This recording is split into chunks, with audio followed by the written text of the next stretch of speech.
I fulfilled Lucas's dream which, by the way, you couldn't do, Auntie. She said, flaunting her newborn baby to me. Seeing me struggle for words, Emma smiled smugly. Our baby looks cute like Emma, doesn't she? She's probably gonna be a model or actress someday, said Lucas, my betraying husband, piling on. Guess it's time to head back. We've shown off our happiness to Mia, the singleton, and I'm really satisfied today, Lucas said, sharing a sly grin with Emma. What do they think of children? It's like they're using the baby as a mere tool to flaunt to me, who couldn't have children. I was nearing my limit with their attitudes.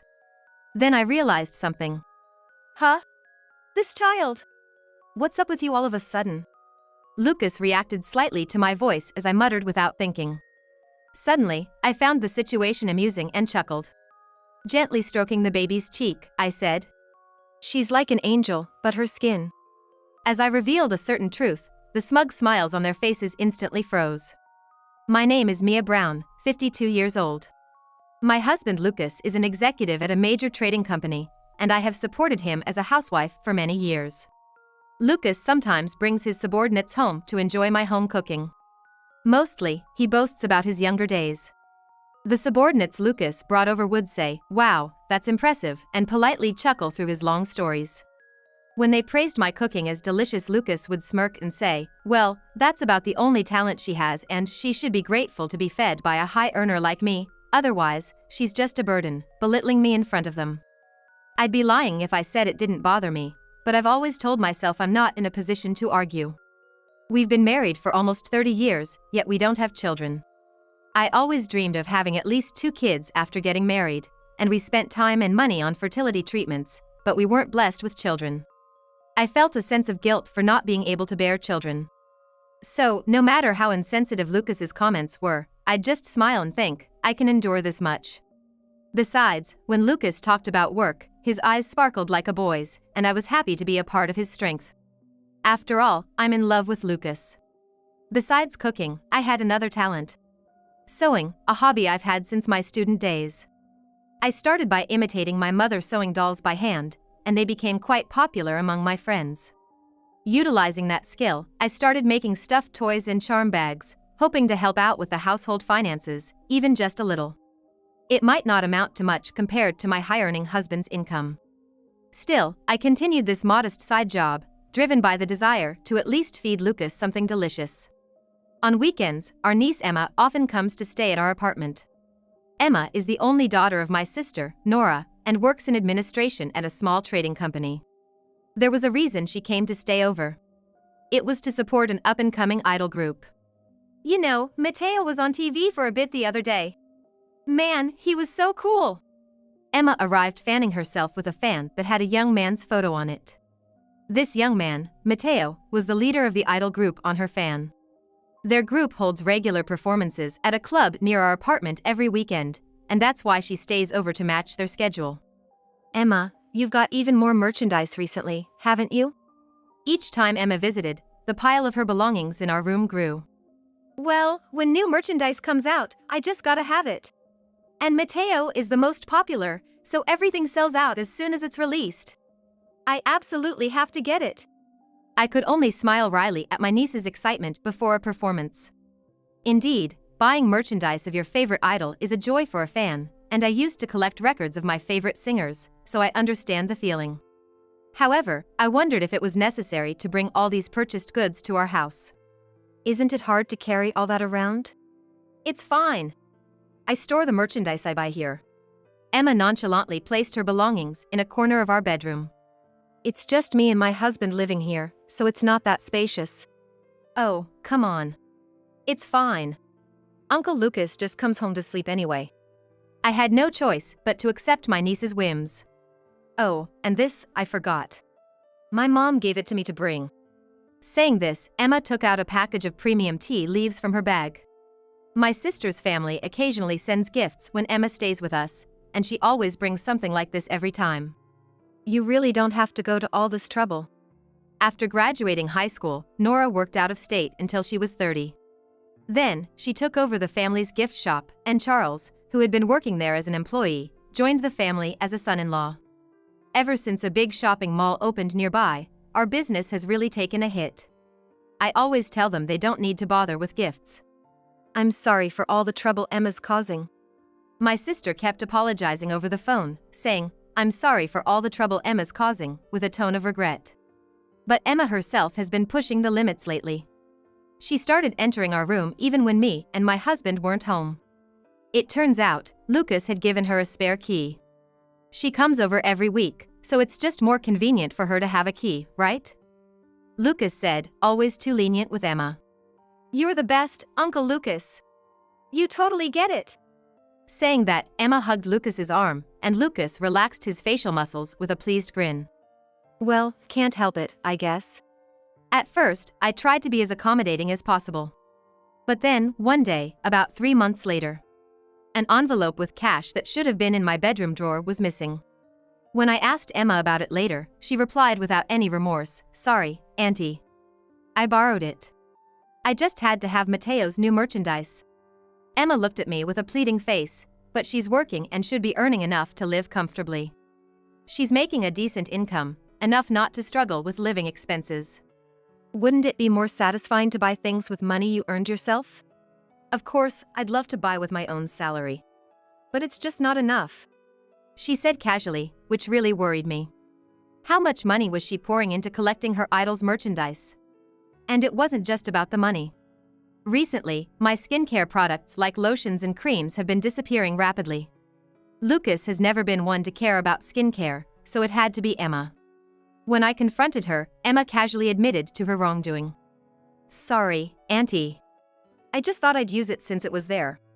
What does she mean since it was there? That cream was quite expensive, you know. As I frowned, Emma mockingly shivered and rubbed her arms. Auntie, you're scary. Then Lucas came over and stood next to Emma, laughing with her at me. It's no big deal, he said. Don't laugh, Lucas. You should be telling her off. Don't get mad. You look older when you frown like that, he joked. Lucas usually doesn't joke much, but for some reason, he becomes more talkative when Emma is around. I found this particularly unpleasant and couldn't help feeling upset about it. Anyway, I don't want you using things in our house without asking anymore. Emma, you have a job. Buy your own stuff. If you use my things without permission again, I won't let you stay over anymore. I'll tell your mom the same. When I scolded Emma, Lucas, with a flushed face, said this. Get real. The things you're using, you didn't earn them, did you? I earned everything with my job. I'm not living in luxury. I've been cutting back, just making do. I'm not using it for fun like Emma. It's my money I earned. If I say it's okay for Emma to use it, then let her use it freely. Being yelled at by Lucas made me feel like crying. Indeed, most of our income was earned by him, so I couldn't argue further. Feeling unsupported and lonely, I scrolled through my phone to my sister's contact, but thought, no, I can't rely on her for something so trivial. I stopped just before making the call and returned to the main screen of my smartphone. My sister and her husband must be preoccupied with their struggling gift shop sales. Complaining about my husband at such a time would only add unnecessary worry to them. Marital issues should be solved between us. Unable to confide in anyone, I carried my unsettled feelings day by day. On a particularly cold Sunday morning in winter, a friend from my student days had invited me to go shopping. I decided to wear a fur coat I hadn't worn since I bought it long time ago. I had already informed Lucas, who had a rare day off. I will be back by evening, but if I'm late, could you eat by yourself? Just reheat yesterday's leftovers in the microwave. Don't worry about me. Enjoy your day off. Lucas said with a big smile as he saw me off. Lucas, who usually belittles me in front of his colleagues, becomes caring when it's just the two of us. I genuinely felt happy to be married to him. However, when I arrived at the station, my plans changed after a call from my friend. Sorry. My husband strained his back and can't move. Bad timing, but we have to reschedule. It's all right. But, next time, you're treating me to fancy French cuisine. After jokingly responding to my friend's repeated apologies and hanging up, I thought, well, what now? I tried to rethink my plans for the day, but nothing specific came to mind. With nothing else to do, I decided to head back to my home where my loving husband was waiting. On the way, I stopped at the supermarket to pick up some ingredients for lunch and headed to our apartment. I thought of making Lucas some warm stew. As I opened the door, the heat from the heater hit me along with a strong scent of perfume. At the same time, I noticed Emma's shoes, which are always there on weekends. "Emma, are you here?" I called out, but there was no response. I headed to the living room, but it was empty. Strange, where could they both be? It seemed like they hadn't gone out since I could feel someone's presence.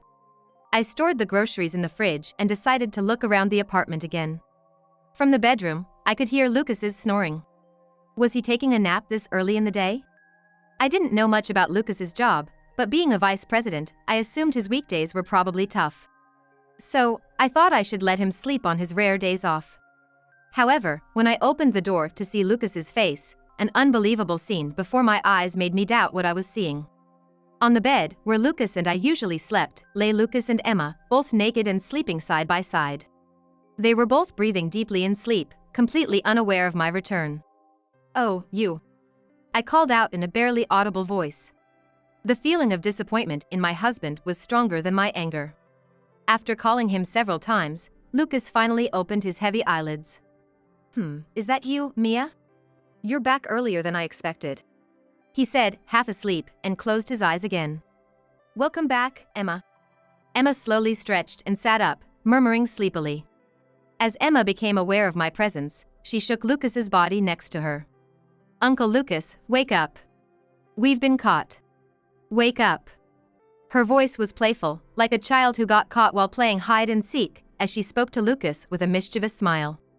Lucas, looking annoyed, sat up and said, "What, we've been caught already," and sighed wearily before yawning casually. "What do you mean?" The reality of being betrayed by the one I had always trusted left me unable to even express my anger. "What do you mean, what?" "It's just as you see. We're in that kind of relationship. Both of you, get dressed right now," I said with a calmness that surprised even myself, directing the two naked individuals. 2 hours later, my in-laws and my sister's family came at my request. "Sorry, sis, brother-in-law, to bother you when you're busy. Don't worry about us. More importantly," my sister consoled me by rubbing my back and then turned a cold glare towards Lucas and Emma. "What is the meaning of this? Explain it so we can understand." My sister scolded Emma, but Emma just avoided eye contact and kept sighing. She was checking the latest updates of her idol group on her phone. "This is not the situation for that," my sister said, snatching the phone away, and Emma clicked her tongue in annoyance. "Mia, I'm so sorry for our foolish son's outrageous behavior," my mother-in-law Grace said, tears in her eyes, bowing to me. My in-laws are both over 80, and it must have been hard for them to come here in the cold. Was it really necessary to bother these old folks? Lucas said irritably. Matthew, my father-in-law, slammed his hand on the table. Don't you have any sense of responsibility? Exactly. Such a terrible betrayal to Mia. I can't believe you, Grace said in a dismayed voice. Grace said in a dismayed voice, glaring at Lucas. Lucas, how could this happen? You better have a great explanation to this. What's there to explain? Any man would prefer a young and pretty girl like Emma over an old lady like her. Don't lump me in with you. I'm ashamed to be the same gender as you. Matthew shouted in anger, showing no signs of remorse from Lucas. And Emma, you too. How could you make Mia, who has always been so kind to you, so sad? Where did we go wrong in raising you? Charles, my usually quiet brother-in-law, sighed in disappointment. Then, defiantly, Emma said, actually, it wasn't Aunt Mia who took care of me, it was Uncle Lucas. He bought me anything I wanted, you know. He even said I could use any of the cosmetics and bags in this house as much as I liked. Unlike stingy Aunt Mia, she said, showing no signs of remorse. Emma, apologize to Mia right now. No way. Why should I apologize to such an aunt? An apology doesn't matter. Even if she apologizes, it won't restore my relationship with Lucas. I said calmly. What was the point of the 30 years I devoted to Lucas? Despite his demeaning remarks about me in public, I had always endured. I could do this because I believed he loved me. However, now that I knew of Lucas's betrayal, everything I had upheld collapsed in an instant. Let's get a divorce. There's no other option. Mia, are you sure about this? My sister asked. I nodded firmly in response. Oh, thank you, Mia. Now we can get married openly. Lucas said, pulling Emma closer. The two of them, without any regard for the family's presence, gazed into each other's eyes. On our way here, your father and I decided. If you showed no remorse today, we would disown you, my sister said to Emma, anger and sadness in her voice. That's fine with me. I can manage without you guys, and besides, I have Uncle Lucas now. Then that settles it. Don't ever set foot in our house again, Charles said in a firm tone. Echoing this, my in-laws announced, Lucas, we too have decided to disown you as of today. My sister, her husband, and my in-laws bowed to me once more before leaving in a heavy atmosphere. Afterward, my divorce from Lucas was finalized. The divorce settlement, handled through lawyers, granted me the right to demand alimony from both Lucas and Emma. But Lucas said, I don't want to burden Emma, and ended up paying the full amount of alimony for both of them. Less than a month after our divorce, Lucas remarried Emma. I'm an executive at a major trading company. I have plenty of financial leeway. You can have all our shared property since you're jobless, Lucas said, renouncing his share of our property out of pride.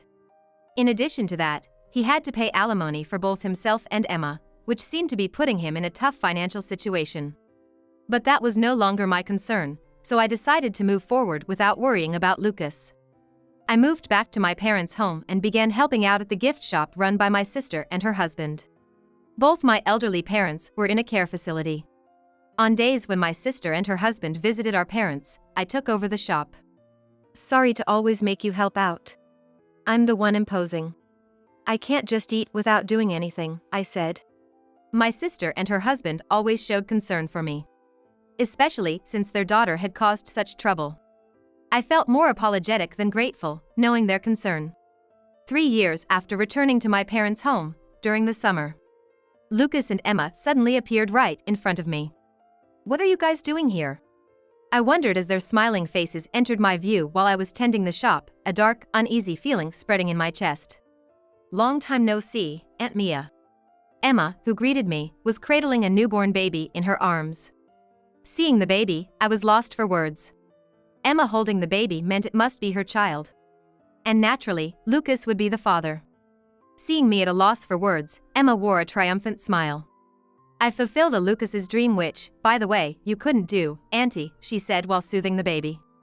Previously, she called Lucas Uncle Lucas, but now she called him by his first name. This reality shook me deeply. Then my sister and her husband, who had been out, returned. You too? What are you doing here? Is that how you greet your daughter who's come home after 3 years? Emma retorted, showing off the baby to my sister and her husband. Look, Mom, our baby. Her name is Charlotte. She's your first grandchild. Oh, that's nice.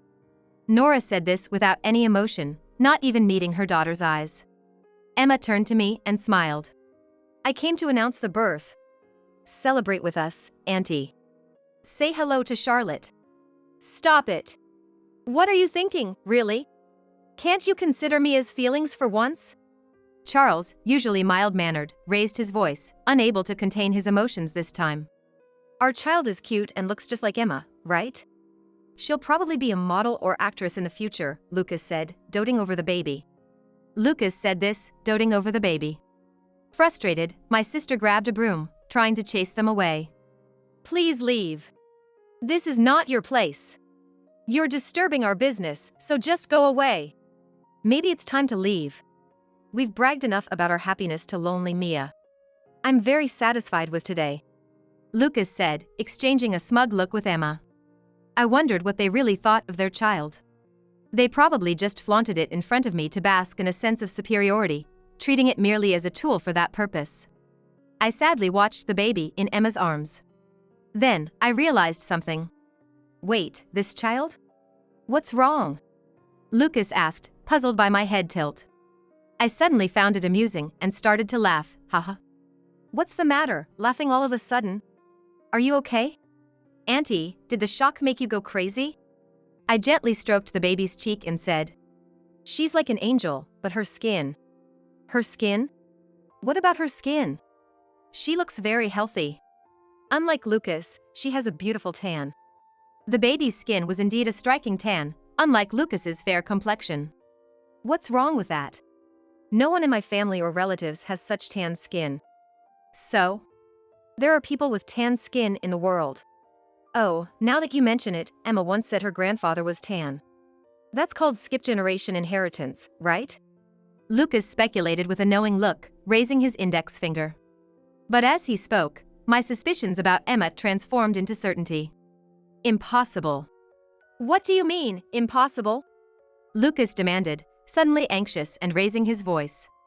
I walked away, retrieving an old family album from a closet that my grandparents had used. Here it is. I have something I want Lucas to see, I said, showing him a photo from the album. It's just a regular family photo. The photo showed me, my sister, our parents, and grandparents, taken in front of the gift shop when my parents first opened it. The tall man on the right, that's my grandfather, Emma's great-grandfather. The tall man on the right, that's my grandfather, Emma's great-grandfather, I explained. So, what about it? It's a normal family photo, Lucas said, still clueless. Do you notice anything? Look closely to his skin. His skin? He's quite fair. So what? That's normal, isn't it? Lucas still didn't grasp the reality. Lucas seemed not to have grasped the reality yet. Contrasting his confused look, Emma's face had turned pale. Enough of this. I need to feed Charlotte. Let's go home, she said, tugging at Lucas's shirt. As Lucas, still oblivious, began to leave, urged by Emma, I decided to give them another hint. None of my family members, not even my grandfather, have tan skin. None of my relatives do. Wait, what are you implying? At this point, Lucas finally seemed to understand what I was implying. Basically, the chances of a child with tan skin being born to you too is 0. I said emphatically. Lucas began to tremble.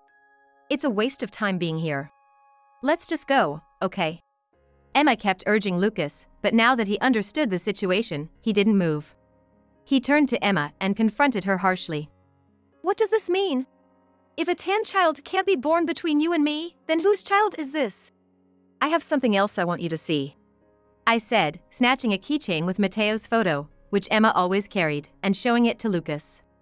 Mateo was a well-known half-Japanese, half-Southeast Asian idol, as he publicly stated in his profile. Emma had always praised Mateo's unique looks as so cool.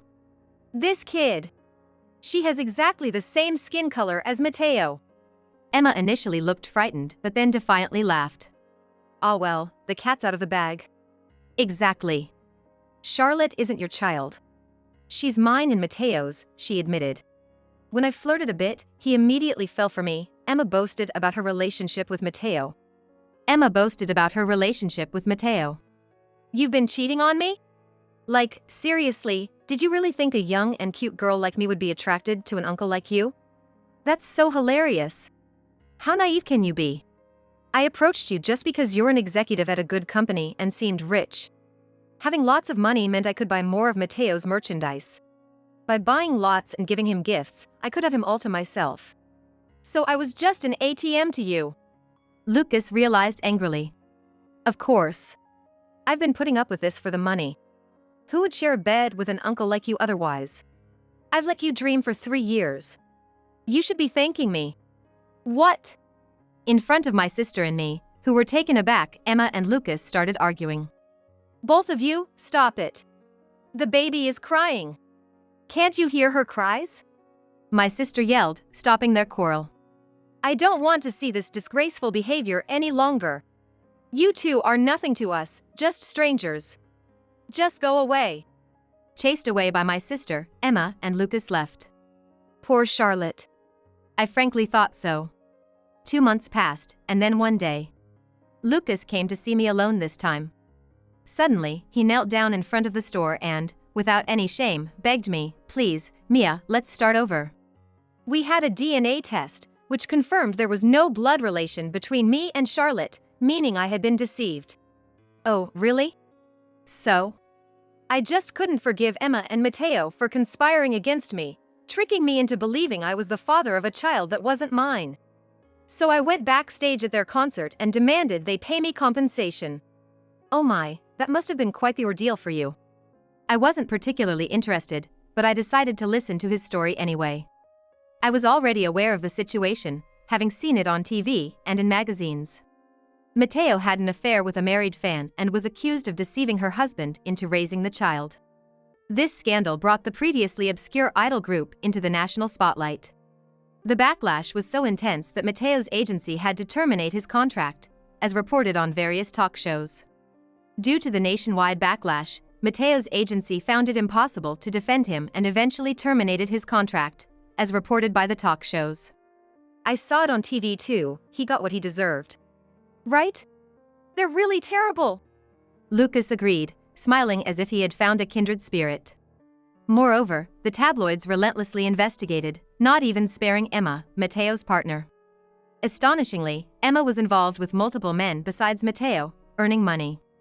Her aim, apparently, was to lavish Mateo with gifts. You see? I was just another poor victim deceived by them. So please, give me another chance, let's start over. No. Ignoring Lucas's tearful pleas for reconciliation, I responded in a flat, unemotional tone. I then called my brother-in-law from the back of the store to remove Lucas, who was trying to stay, and had him escorted out of the store. If you keep bothering Mia, I'll call the police. My brother-in-law warned in a stern voice, and Lucas walked away dejectedly. A month later, the tabloid coverage had died down somewhat, but the stories about Mateo and Emma continued. Reports suggested that Mateo, out of work and expelled from the group, was exploiting Emma. Emma apparently started working in the nightlife to earn living expenses. Raising a child was difficult for her due to financial struggles. Eventually, my sister and her husband, feeling sorry for Charlotte, decided to take her in and raise her. Despite everything that happened, the fact remains that this child is our granddaughter, my sister said. That's right, the child is innocent.